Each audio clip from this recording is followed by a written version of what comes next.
आज हम बात करेंगे एक ऐसी किताब की जिसने फाइनेंस की दुनिया में क्रांति ला दी। 20 साल पहले जब ये किताब पहली बार प्रकाशित हुई तो इसे बहुत आलोचना मिली, लेकिन आज इसके सबक दुनिया भर में करोड़ों लोगों के लिए वित्तीय सफलता का मार्गदर्शक बन गए हैं। हम बात कर रहे हैं रिच डैड पुअर डैड की। आइए जानते हैं इस किताब के उन सबक और विचारों के बारे में जो समय से आगे थे। 20 साल पहले बीटल्स ने एक ऐसा एल्बम रिलीज किया जिसने संगीत की दुनिया को हमेशा के लिए बदल दिया। 1 जून 1967 को बीटल्स ने sergeant papers lonely hearts club band album launch किया। यह तुरंत सफल हो गया। इंग्लैंड में ये 27 हफ्तों तक एल्बम चार्ट्स के सबसे ऊपर रहा और अमेरिका में 15 हफ्तों तक नंबर 1 पर रहा। टाइम मैगजीन ने इसे संगीत के इतिहास में एक ऐतिहासिक मोड़ कहा था। 1968 में इसे 4 ग्रैमी अवार्ड्स मिले, जिनमें एल्बम ऑफ द ईयर भी शामिल था, और ये सम्मान पाने वाला ये पहला रॉक एल्बम बना। इसके उलट मेरी किताब रिच डैड पुअर डैड, जो मैंने अपने 50वें जन्मदिन पर 8 अप्रैल 1997 को रिलीज की, वो तुरंत सफल नहीं हुई, ना तो बिक्री के मामले में और ना ही आलोचकों के हिसाब से।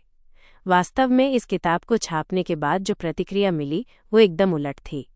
रिच डैड पुअर डैड को मैंने खुद प्रकाशित किया था, क्योंकि हम जिस भी प्रकाशक के पास गए सभी ने इस किताब को ठुकरा दिया।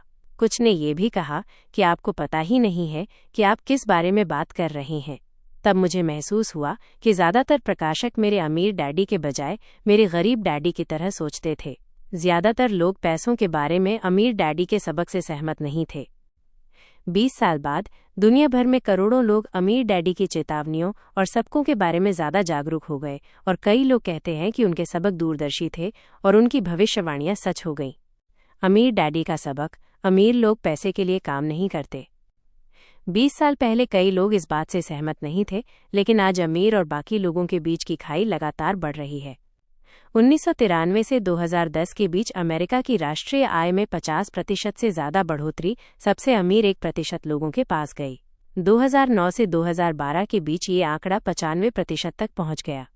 इसका मतलब है कि आय में बढ़ोतरी कर्मचारियों के पास नहीं, बल्कि मालिकों और निवेशकों के पास जा रही है। अमीर डैडी का सबक: बचत करने वाले हार जाते हैं।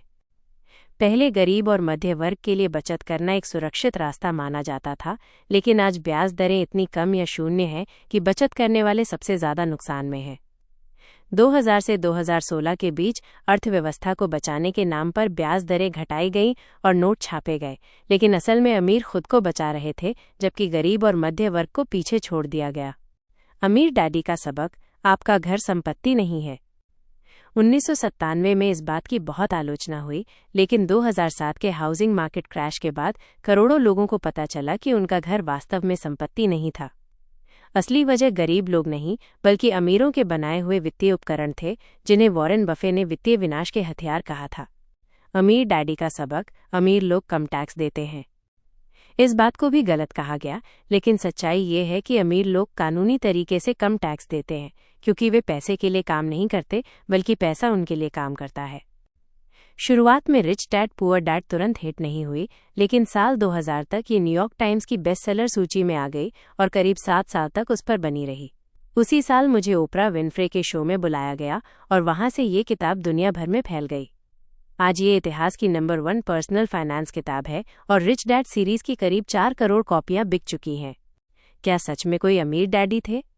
इस सवाल का जवाब अमीर डैडी के बेटे माइक ने खुद रेडियो शो में दिया। मैंने रिच डैड पुअर डैड को सरल रखा ताकि हर कोई इसे समझ सके, लेकिन अगर आप और गहराई से सीखना चाहते हैं तो मेरी दूसरी किताब why the rich are getting richer आपके लिए है। पिछले 20 बेहतरीन सालों के लिए मैं अपने सभी पाठकों को धन्यवाद देता हूँ। हमारा मिशन है मानवता के वित्तीय कल्याण को बेहतर बनाना, और ये बदलाव एक समय में एक जीवन और एक इंसान से शुरू होता है।